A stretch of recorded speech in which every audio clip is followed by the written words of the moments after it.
17 aviones enemigos derribados, ni un solo impacto confirmado, 8 meses de combate. Ese era su balance. Frente de Leningrado, mayo de 1942. La base aérea de Kirishi recibía el amanecer. Una joven piloto se encontraba frente al comandante del escuadrón. El mayor Petrov la miraba con abierto desprecio. Detrás de él, 8 pilotos permanecían en silencio. El aire estaba cargado de tensión. Todas las miradas decían lo mismo a Yekaterina Vorontsova. ¡Cobarde! En la pista, los restos humeantes de 5 cazas destruidos aún no se habían apagado. 5 tripulaciones perdidas en 7 días, el 70% del escuadrón desaparecido en 3 meses. ¿Cómo podía sobrevivir una sola mujer cuando todos a su alrededor morían? Para comprenderlo, había que retroceder 6 meses, a otro aeródromo, a una persona que apenas comenzaba a aprender a matar. Su nombre era Yekaterina Sergeyevna Vorontsova, 22 años, teniente junior, piloto de caza del 154.2 Regimiento de Aviación de Caza, volando un Yak-1. Nació en Leningrado, en el lado de Petrogrado, en una casa en la esquina del Prospekt Bolshoi y la avenida Kamenostrovsky. Su padre trabajaba como ingeniero en la fábrica Kirov. Su madre enseñaba matemáticas en una escuela. Su hermana menor, Ana, era 5 años más joven y acababa de empezar el primer grado en 1939. Yekaterina conocía Leningrado a la perfección. Los veranos en el río Nevá, nadando cerca de la fortaleza de Pedro y Pablo. Los inviernos patinando en el campo de Marte. En primavera llegaban las noches blancas, cuando se podía caminar hasta el amanecer y leer un libro en plena calle. Antes de la guerra entrenaba en un aeroclub. Su padre quería que trabajara en la fábrica, como él. Pero la primera vez que despegó en un U-2 de entrenamiento, lo comprendió. Ese era su elemento, su libertad. Volar no se sentía como ser humana, sino como ser un pájaro. En la escuela de vuelo, Yekaterina mostró los mejores resultados en teoría de vuelo. Un viejo instructor, Makarov, le dijo una vez: «Vorontsova, tu cabeza funciona de la manera correcta. Eso es raro. La mayoría vuela por instinto. Tú piensas, recuérdalo». En aquel momento no entendió lo que quería decir. Lo comprendería un año después. Se graduó en junio de 1941, apenas una semana después del inicio de la guerra, y fue enviada directamente al frente, sin pausa ni entrenamiento adicional. El 28 de junio realizó su primera salida de combate. Ni siquiera tuvo tiempo de sentir miedo. Simplemente mantuvo la formación, observó el cielo y buscó al enemigo. Lo encontró, un Messerschmitt 109 solitario. Atacó exactamente como le habían enseñado, acercándose de frente hasta 100 metros. El piloto alemán la vio en el último segundo y giró bruscamente a la derecha. Falló. Su ráfaga pasó de largo. El alemán se dio la vuelta y atacó desde atrás. Yekaterina escuchó las balas golpear el fuselaje. Un sudor frío recorrió su espalda. Se lanzó hacia abajo, apenas logró escapar y regresó a la base. Su avión parecía un colador. Los mecánicos negaban con la cabeza incrédulos. El comandante del escuadrón, Voloshin, examinó el aparato dañado y dijo: «Tuviste suerte, Vorontsova. La próxima vez puede que la suerte no esté de tu lado». Ella no respondió. Sus manos temblaban. Hacía apenas unos minutos había apretado el mando de control y no podía abrir los dedos.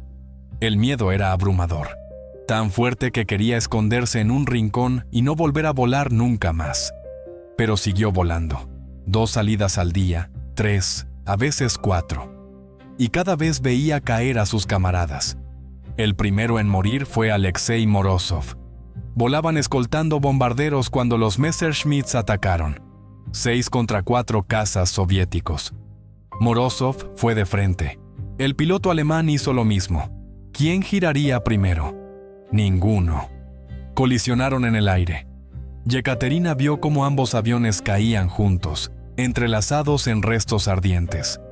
Alexei era de Pskov. Tenía 20 años. Después de la guerra soñaba con ser maestro y amaba la poesía. Recitaba a Yesenin de memoria. Una semana después murió Iván Sokolov. Su avión se incendió. Yekaterina escuchó sus gritos por la radio. ¡Me quemo! ¡Ayuda! ¡Me quemo! Luego, silencio. Iván era de Moscú, estaba casado, su esposa estaba embarazada. Le escribía largas cartas todas las noches. 2 semanas después cayó Nikolai Kuznetsov. 3 días más tarde, Piotr Lebedev y Mikhail Orlov, ambos derribados en una sola pasada. De los 12 pilotos con los que Yekaterina comenzó la guerra en junio, para septiembre solo quedaban 7. El resto había muerto. Cada noche, acostada en su litera, contaba: Alexei, 1, Iván, 2, Nikolai, 3, Piotr, 4, Mikhail, 5, y ella seguía viva. ¿Por qué? ¿Suerte o algo más? Empezó a notar patrones. Después de cada combate analizaba lo que había hecho bien y lo que había hecho mal. ¿Por qué murió Alexei al atacar de frente? El ataque frontal era una ruleta, 50 y 50. ¿Por qué Iván no vio al alemán encima de él? ¿Por qué Nikolai se separó del grupo y se quedó solo? Yekaterina evitaba esos errores no por miedo, sino porque pensaba como le había enseñado el viejo Makarov, con la cabeza, no con las entrañas. Los demás no lo entendían. Una noche de septiembre, el sargento mayor Volkov se sentó a su lado. Tenía 32 años, un piloto experimentado que había combatido en España antes de la guerra. Duro, respetado, temido. En silencio liaba un cigarrillo, lo encendió, expulsó el humo y la miró.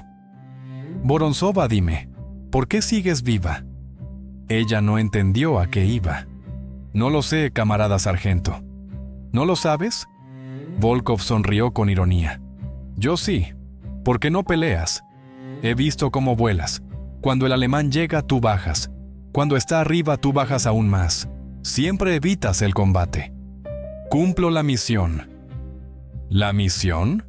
Volkov escupió. La misión es destruir al enemigo. Y tú huyes. Ella enrojeció de rabia y vergüenza, pero guardó silencio. He derribado 3 aviones. ¿3? Volkov asintió. Morozov derribó 7 en un mes, y murió como un héroe. Tú sigues viva, pero no lo serás. Se levantó y se fue. Aquella noche Yekaterina no durmió.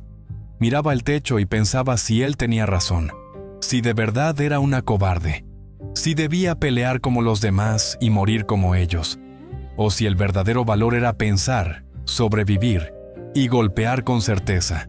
Y entonces, ocurrió algo que lo cambió todo. En una misión de escolta, uno de los pilotos alemanes intentó bajar aún más. Calculó mal. Descendió demasiado bruscamente, perdió velocidad y por un instante dejó expuesta la parte inferior de su avión. Yekaterina lo vio al instante. Tiró suavemente del mando, alineó la mira y disparó una ráfaga corta y precisa. Las balas destrozaron el motor. El Messerschmitt se incendió y cayó directo al agua. Dentro de ella todo quedó en silencio. No había miedo, no había pánico, solo claridad. Comprendió lo que había sucedido. No lo había superado en giro ni en potencia de fuego. Simplemente había esperado el momento en que él cometiera un error. Los cazas alemanes rompieron el combate y se retiraron hacia arriba. El convoy sobrevivió. Las barcazas llegaron a la otra orilla. El pan llegó a la ciudad. Cuando Yekaterina regresó a la base, no sintió triunfo, solo certeza. Sabía que por fin había encontrado aquello que buscaba desde hacía meses. No suerte, no instinto, una regla, un patrón. Desde ese día dejó de combatir como los demás. Ya no intentaba ganar en giros ni perseguía al enemigo hacia arriba. Bajaba, siempre bajaba. Dejaba que el alemán atacara primero, que desperdiciara velocidad y altura, que pasara de largo. Y entonces atacaba, desde abajo, desde atrás, desde la zona muerta. Al principio, los demás se reían, luego se burlaban de ella. Después empezaron a observarla, y finalmente comenzaron a hacer preguntas. Alexander Belyaev fue el primero en copiar su método por completo, luego otro, después dos más. Los que seguían su forma de volar regresaban con vida. Los que no, a menudo no regresaban en absoluto. Las pérdidas en el escuadrón comenzaron a disminuir, no hasta cero, pero de forma notable. El mando lo notó. Las estadísticas eran imposibles de ignorar. Pronto Yekaterina dejó de ser solo una piloto. Empezó a explicar, a dibujar esquemas, a volar salidas de entrenamiento en lugar de combate, a mostrar, repetir, corregir. Algunos lo llamaban evasión, otros cobardía. Ella lo llamaba supervivencia. Y la supervivencia, entendió entonces, no era lo opuesto al valor. Era su forma más elevada. Durante 3 días entrenaron en el aire sin misiones de combate, simplemente volando y perfeccionando el maniobra. Yekaterina demostraba, hacía de enemigo, atacaba desde arriba. Los pilotos descendían, contaban los segundos y salían bruscamente hacia arriba. No a todos les funcionaba. Algunos tiraban demasiado pronto, otros demasiado tarde, otros con demasiada brusquedad y entraban en pérdida. Yekaterina los corregía, explicaba, volvía a mostrar el movimiento una y otra vez. Alexander Belyaev la ayudaba, volaba a su lado y también hacía de adversario.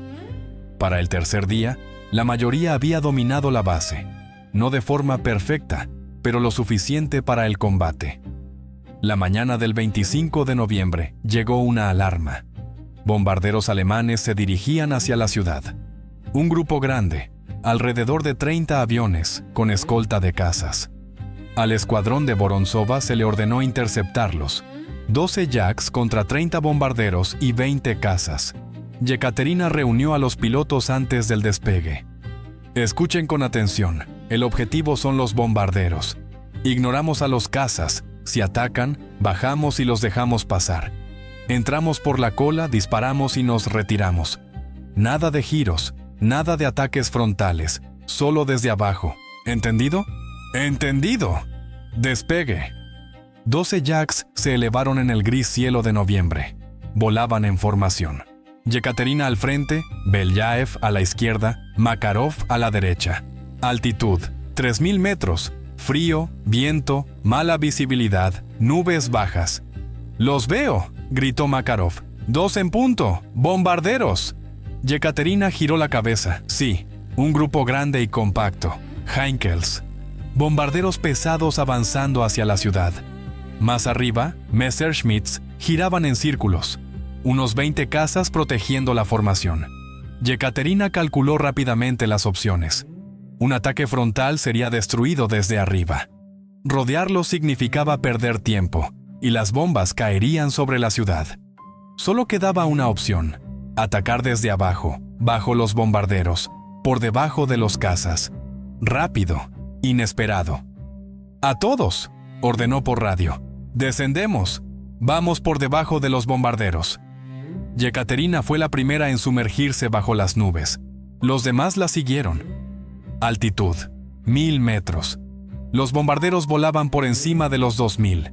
Los cazas, aún más arriba, a 3500. Yekaterina aceleró a fondo. El motor rugía. Abajo, la tierra gris y nevada. Delante, la ciudad. Casas, calles, su ciudad. Los bombarderos avanzaban en una formación cerrada, protegidos por artilleros. Un ataque lateral sería un suicidio. Los ametrallarían. Pero desde abajo, tiró del mando. El Yak subió directamente bajo el vientre del Heinkel líder. Zona muerta. El artillero inferior no podía verla. Yekaterina alineó la mira. El enorme y torpe fuselaje llenó el visor. Apretó el gatillo. Una ráfaga larga. Las balas atravesaron el fuselaje. La bodega de bombas. Explosión. El Heinkel estalló desde dentro. Fragmentos salieron despedidos en todas direcciones. Yekaterina giró bruscamente a la derecha, esquivando los restos. Los otros Yaks atacaron desde abajo, uno por uno. Ráfagas cortas y precisas.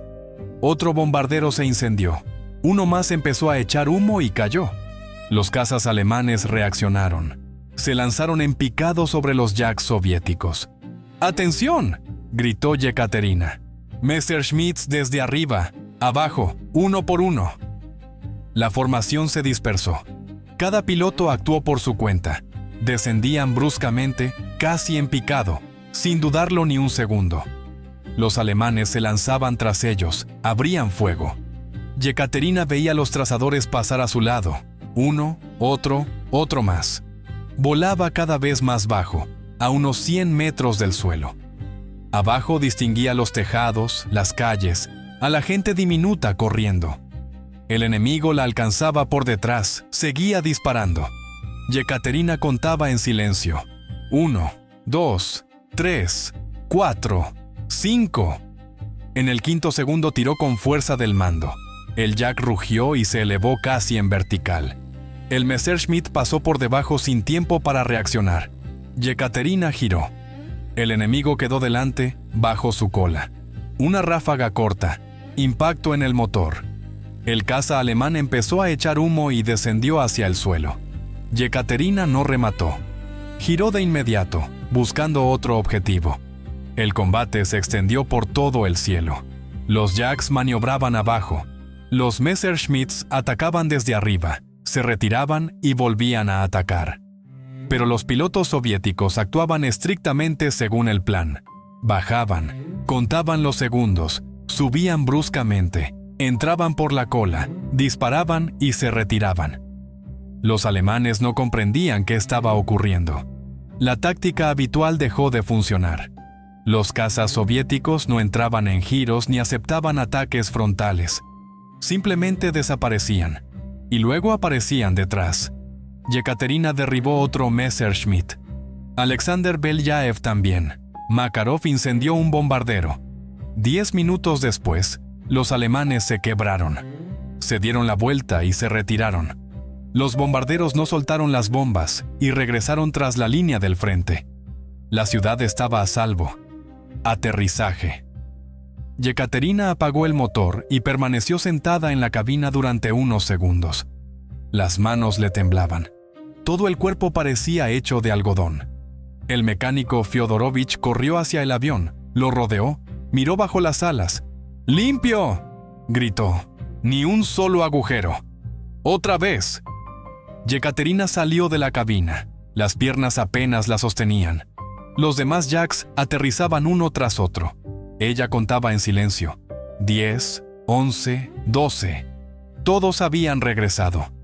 Por primera vez en semanas todos estaban vivos. Los pilotos salían de las cabinas y se miraban unos a otros en silencio, como si no creyeran lo ocurrido. Luego Makarov se acercó a Yekaterina y le estrechó la mano con fuerza. «¡Funciona, maldita sea! ¡Funciona!». Los demás los rodearon, le dieron palmadas en los hombros, le agradecieron. Yekaterina no decía nada, solo entendía una cosa: por fin habían creído.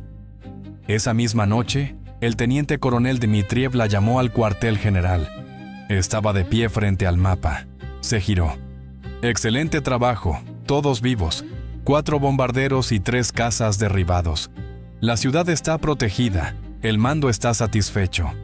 Yekaterina respondió según el reglamento. Dmitriev asintió. «Tu método funciona. Lo veo. Los resultados hablan por sí solos. A partir de mañana comenzamos a entrenar oficialmente a otros escuadrones». Yekaterina exhaló. Aquello no era el final, era el comienzo. Dmitriev sacó una carpeta. «Ha sido propuesta para la Orden de la Bandera Roja por 17 aviones enemigos derribados y por el desarrollo de una nueva táctica de combate aéreo». 17. Ella no los había contado. Resultó que eran 17. No sabía qué decir. «No hace falta que digas nada», sonrió Dmitriev, por primera vez en mucho tiempo. «Sigue adelante, enseña a otros, salva vidas. Esa es tu tarea ahora». Yekaterina salió del cuartel general y caminó por el aeródromo. La nieve crujía bajo las botas.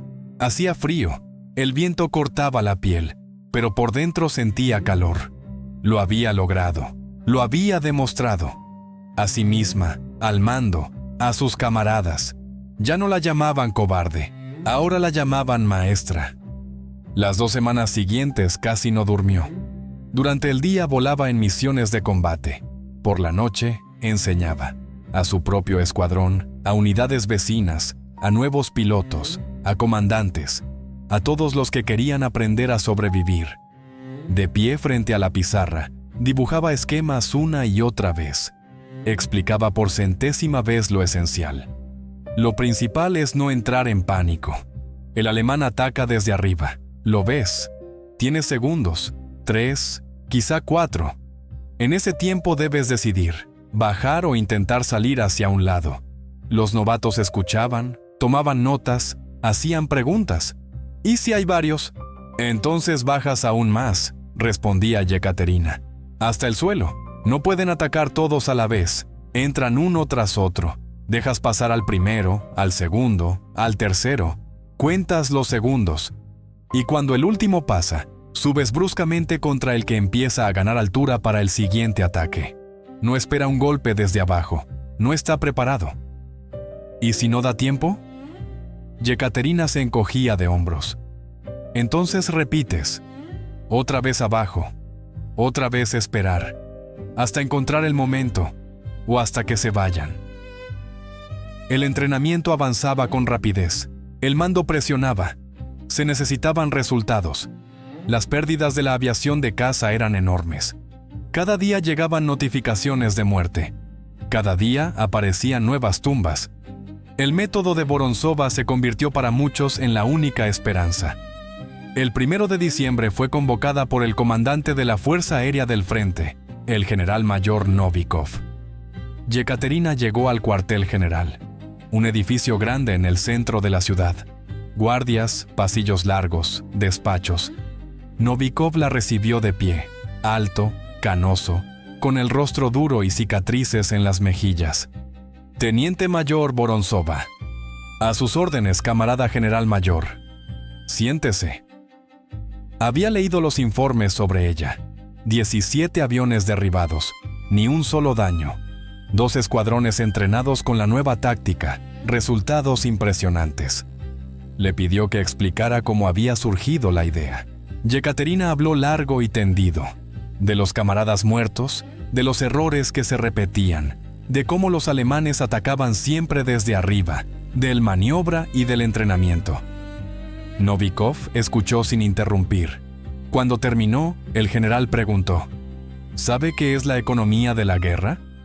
Explicó que no solo se contaban los enemigos destruidos, sino también los propios salvados. Un piloto entrenado era un año de preparación, recursos, esfuerzo, y perderlo en el primer combate era una catástrofe. En 3 meses, el frente había perdido 247 cazas. Mientras tanto, el escuadrón de Vorontsova no había sufrido una sola baja en las últimas 2 semanas. Por ello, a partir del 1 de enero de 1942, su táctica se convirtió en obligatoria para todas las unidades de caza del frente. Vorontsova fue nombrada instructora. Viajaría, enseñaría, comprobaría y demostraría en combate real. Durante meses recorrió regimientos y frentes. En todas partes ocurría lo mismo. Primero el escepticismo, luego el entrenamiento, después los primeros combates y finalmente los resultados. En 3 meses entrenó a más de 1000 pilotos, 1000 vidas. Antes, la esperanza de vida media de un joven piloto en el frente era de 3 semanas. Después del entrenamiento, pasó a ser de 3 meses, 4 veces más. Cientos de vidas salvadas. En julio de 1942 regresó a su escuadrón. La recibieron vivos. Todos. Por primera vez. Más tarde fue enviada a la escuela de aviación, donde entrenó a cientos de jóvenes cadetes. Les enseñó no solo a volar, sino a sobrevivir. La guerra no es romanticismo, les decía. No es heroísmo, es miedo, dolor y muerte. Su tarea no es morir como héroes. Su tarea es matar al enemigo y permanecer con vida. En septiembre de 1943 volvió al frente, comandante de escuadrón. Derribó 12 aviones más, 29 en total. Ninguna herida, ningún daño en combate. Después de la guerra, su método entró en los manuales. Lo estudiaron durante décadas. Oficialmente se llamó el método Vorontsova. Su esencia era simple: no aceptar el combate en las condiciones del enemigo, evitar el ataque frontal, usar el maniobra vertical, atacar desde la zona muerta. Yekaterina Sergeyevna Vorontsova murió en 1987. En su funeral se reunieron más de 100 personas. 23 de ellas no la conocían personalmente. Antiguos pilotos, todos vivos gracias a ella. Un hombre dijo entonces: ella no nos enseñó a ser valientes. Valientes había muchos. Nos enseñó a pensar, a sobrevivir. Un solo ser humano, una sola idea, miles de vidas salvadas. Eso es un verdadero acto de heroísmo. Gracias por ver este video. Suscríbete al canal Historias de la Guerra.